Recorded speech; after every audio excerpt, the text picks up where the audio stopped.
Hey guys, it's Ramon from Eclectic Emissary, and today we are here to bring you the top tips you'll need for visiting Germany. Yes, it's our actually second time in Germany, so we got lots to do. We've learned so much from our visits all over the country, so we're going to share that with you, and hopefully you'll learn something and have a perfect trip. So yeah, these tips will definitely help you out. So anyway, let's get right to it.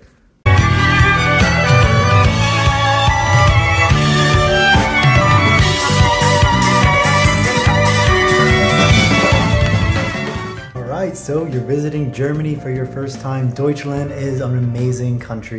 It's definitely one of my favorite countries in Europe. So I'm going to teach you guys all the need to know and essential tips for having the perfect trip to Germany. First thing first, you want to get power outlets that match the country. Obviously they have different power outlets than the US. They have 230 volts, so you're going to need an adapter like this, like type C or F. So that's pretty simple. Just make sure you bring that so you can charge all your devices. Next, we're going to talk about the water in Germany. So actually drinking water from the tap is amazing. There's super delicious water. I don't know what it is. It's just really tasty. So I would recommend bringing a water bottle or buying a water bottle and refilling every time you go out, because even from the sink, it's free and it's delicious. So you definitely got to try it. Another thing to note, that if you're ordering water at a restaurant, you are gonna have to pay for it. Usually it's served in a glass, like a tall glass or something like that. And I don't know why it's never tap water in a restaurant, but it's not free either. So be prepared to pay for water at a restaurant. And if you want like normal water, just gotta say still water, because sparkling water is very popular in Europe and they might assume that you want sparkling water. So just be sure to clarify that as well. Okay, so it's your first time in Germany and you wanna know what are the best cities to see. Like, I've been a few times, I've been to many cities, and every region has so much different things going on. They're very unique in their own way. But my top favorite ones are definitely going to be Munich, Berlin, and Nuremberg. I think those are some of my favorite ones. Munich, you're going to be able to see a lot of the more traditional Germany, like southern Germany, known as Bavaria, has what basically picture as a German society, like the Lederhosen, the folk music, all the building and architecture is very classic German style. But in contrast with Berlin, it's a little more a diverse community, very international city, tons of influence from other cultures. So it's just interesting to see the contrast. So I would recommend seeing some of the north and some of the south. Yes, make sure to bring some cash with you, euros by the way, just because I know like a lot of places do take card, but there are also many places that had such a very high minimum usage, or they didn't accept card at all. So also make sure to take some cash out so you're always prepared for like the street vendors or instances where they're not going to accept the card. Usually for taking out money, the exchange rate at the airports are just horrible. So if you need to take a few euros out there, just take out the bare minimum just to get downtown.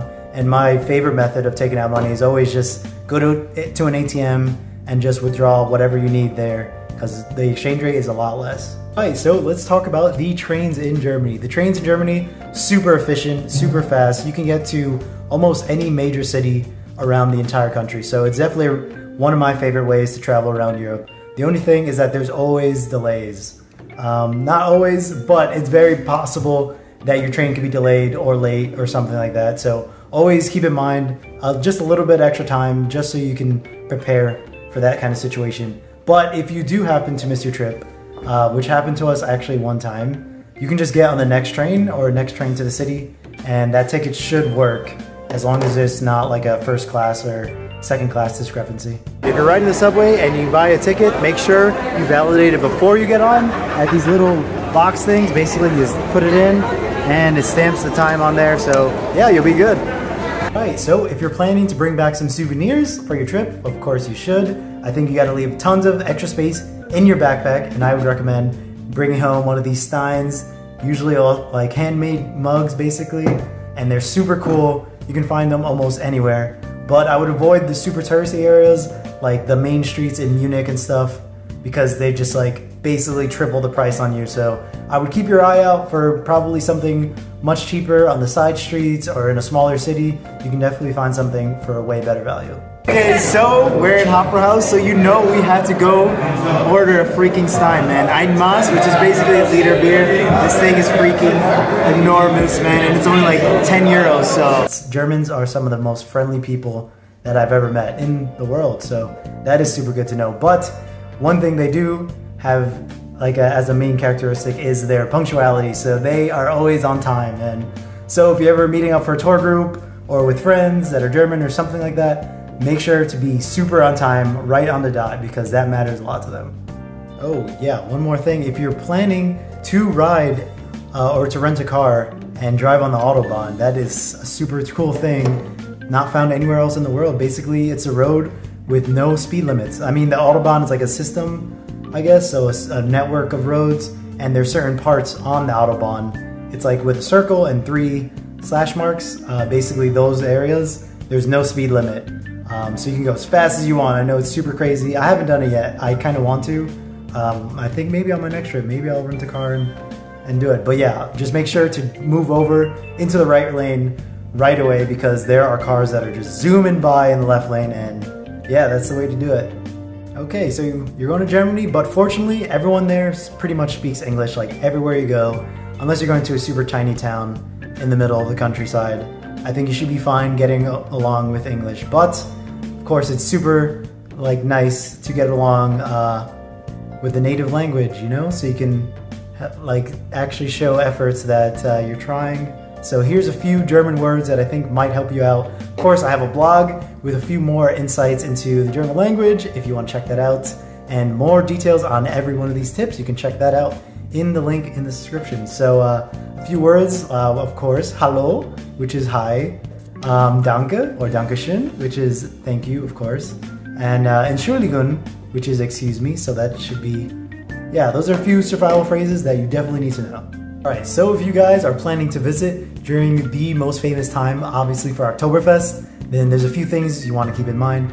Be sure to book your tickets and hotels and everything really far in advance, because it gets packed, man. Of course, you want to be headed to Munich for Oktoberfest, and keep in mind that it actually starts in September, so last 2 weeks of September until like the first weekend in October are the Oktoberfest celebrations. So don't worry, I'll be making an Oktoberfest guide, everything you need to know for visiting Oktoberfest and our entire experience for that trip in a separate video, so be sure to stay tuned for that, because that's going to be awesome.